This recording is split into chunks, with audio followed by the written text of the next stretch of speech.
笑却没有拥抱，是你给我这场风暴的暗号。我在琢磨你的情绪，你的眼角，发出天气的预报。是否有什么我做得不好，所以电视球赛比我重要？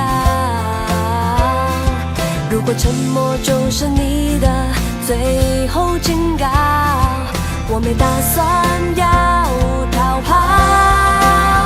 快要来到这一场大风暴，我压抑着心跳。